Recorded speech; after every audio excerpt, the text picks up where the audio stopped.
morgen reizenderij, efter at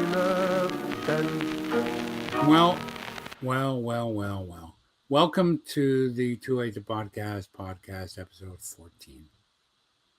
Um, it's springtime. No, it's not springtime. It's fall, although not technically.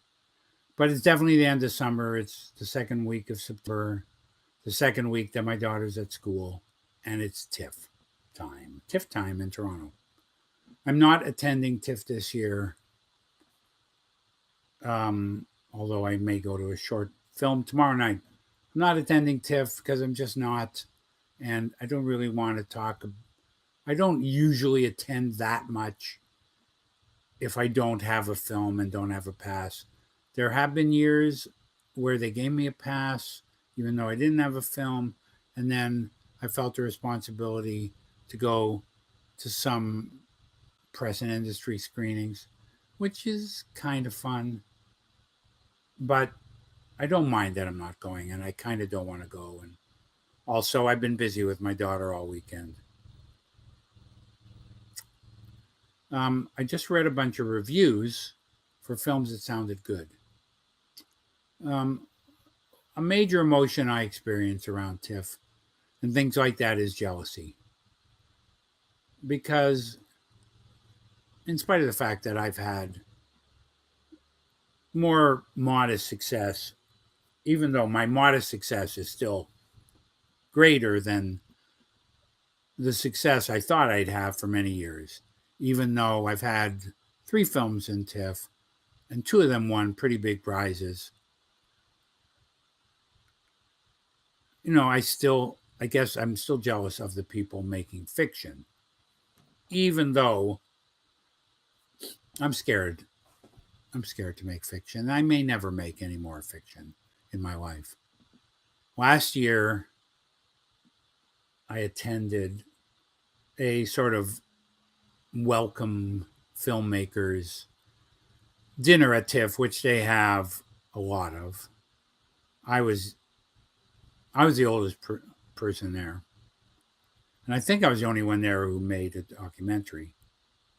And there were some people there that made their first fiction film, and I was jealous of them. I was jealous of all of them. I I actually hated them all. I couldn't enjoy the dinner because of my jealousy and my hatred is too strong a word. Sort of nothing against them. I just could feel the emotion, and the emotion was kind of seething anger, or I don't know what the right word is. I was jealous of them because they made fiction and I don't. And I want to make fiction. But there's so many reasons for me not to. And one of the biggest reasons is that I could make a bad film. I think that it may be just as hard to make a great documentary as to make a great fiction film, though I'm not sure that's true. I I I don't like when people say documentaries are easier, but there is a sense between you and me in which that's true. You have to be good to make a good documentary. You have to be good to make a great documentary. Um, but you don't have to be very good to make a mediocre documentary. And you don't have to be very good to make a bad documentary. And a bad documentary is not as bad as a bad fiction film. I think the 100 worst documentaries ever made are still kind of mediocre compared to the 100 worst fiction films ever made. The 100 worst fiction films ever made are like almost at the level of outsider art. They're like, you know, the I've never seen The Room, but the way they describe The Room, there probably aren't that many documentaries. It's not as noticeable when a documentary is horrible. Clearly, because I've seen some mediocre ones. I think that mediocre documentaries are also more consistently celebrated as great than mediocre fiction films, although I'm sure I could get some dispute on that.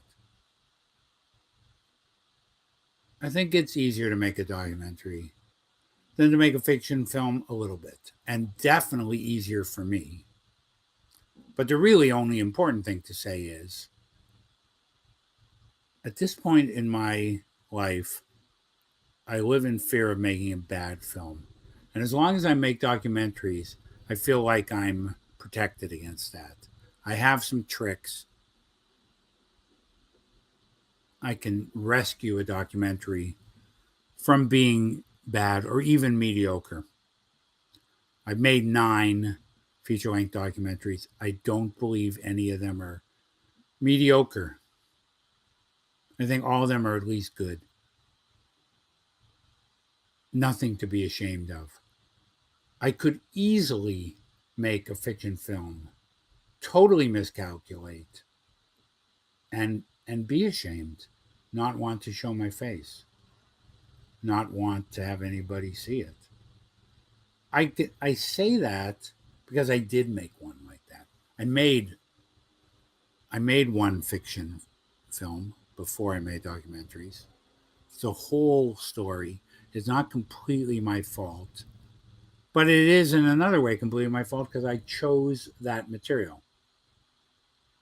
I chose material that was, very challenging, and I was not able to defeat the challenges of it. So I know what it's like to make a feature film and have people go, "Oh, yeah." I don't know what to say, dude. I don't know what to say about that film of yours.